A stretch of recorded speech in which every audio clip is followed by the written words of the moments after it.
Okay, let's just dive right in. Today, we're going to break down one of history's most famous and, let's be honest, most brutal public callouts. But we're not looking at it like a sermon. No, we're treating this as a case study, a perfect example of what happens when communication just completely falls apart. I mean, can you imagine hearing these words? They are raw, they are shocking, and they're coming from a spiritual leader who was known for his message of compassion. This is the verbal bomb that's at the very heart of our story, right from the 23rd chapter of Matthew. And that's really the big question, isn't it?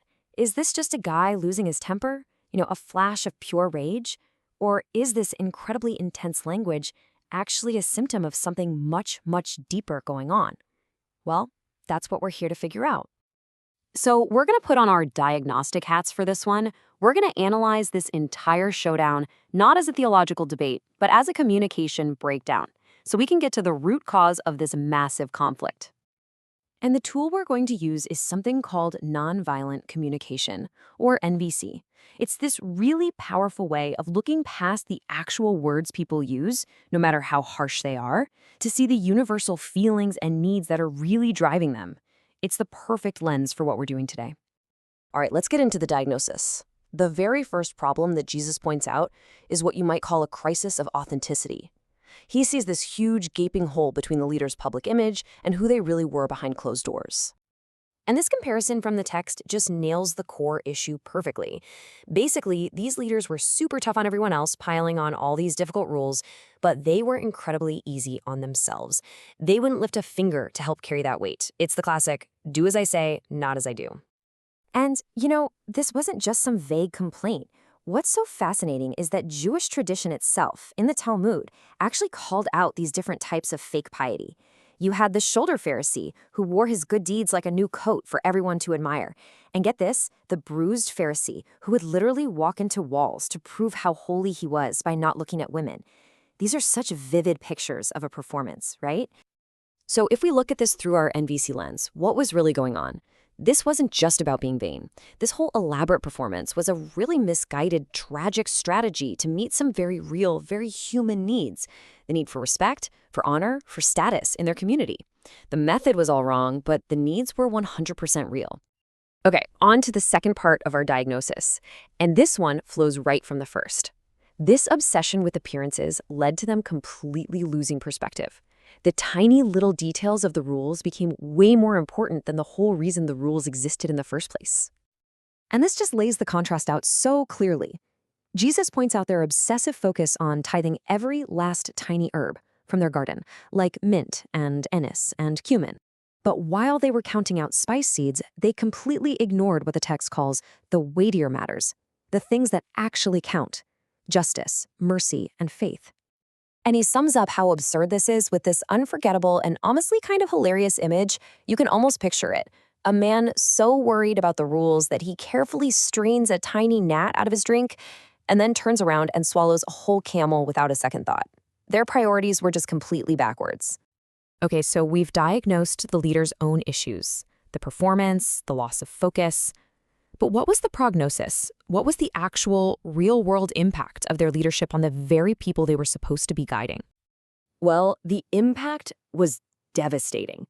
The text flat out accuses them of shutting the kingdom of heaven to people, basically acting like bouncers at a club who wouldn't let anyone in. And their big recruitment drives, they'd cross oceans to get one new convert, only to make that person's spiritual life even more twisted and broken than their own. So the prognosis couldn't have been worse. Their leadership wasn't just flawed or hypocritical, it was actively doing damage. It was putting up walls and literally blocking people from having any kind of genuine connection or growth. So we've spent all this time analyzing the people on the receiving end of this rebuke, but we haven't turned our diagnostic lens on the speaker himself. And that's key, because underneath all that fire, all that fury of the 8 woes, the text reveals something else entirely. It shows us one profound, heartbreaking lament. And this, right here, is where we finally get to the root cause. If we really want to understand this communication breakdown, we have to look past the symptoms, all those harsh words, and find the why. We have to diagnose the speaker's own heart. And here it is. After all that condemnation, the tone just completely shifts.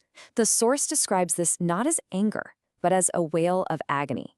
It's the sound of a leader who sees a catastrophe coming for his people and is just utterly heartbroken that he can't protect them. So let's use our NVC framework one last time. What's the feeling here? Well, the text says he literally wept as he said this, so we're talking about deep anguish and sorrow. What's the unmet need?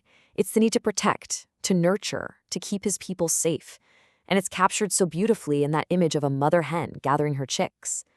And what's the tragic thing stopping that need from being met? But you were not willing. So here's the absolute crucial point, the main takeaway from all of this. The explosive language, the serpents and vipers, that wasn't the cause of the conflict. That was the symptom. The root cause wasn't rage or hate. It was the anguish of a leader whose deepest need, to protect his community, was being tragically, painfully ignored. And when you see it that way, the whole confrontation just changes, doesn't it? The harsh words become this final, desperate attempt to sound an alarm, a last-ditch effort to break through the pride of leaders who were not only hurting themselves, but were leading the community he loved straight toward disaster. And that leaves us with a really powerful question for our own lives. When we're in a conflict, when things get heated, are our words just a long list of judgments and accusations? Or do we have the courage to do what this leader ultimately did? Reveal the deep care, the unmet need, the vulnerable heart that's actually driving the whole thing? It's definitely something to think about.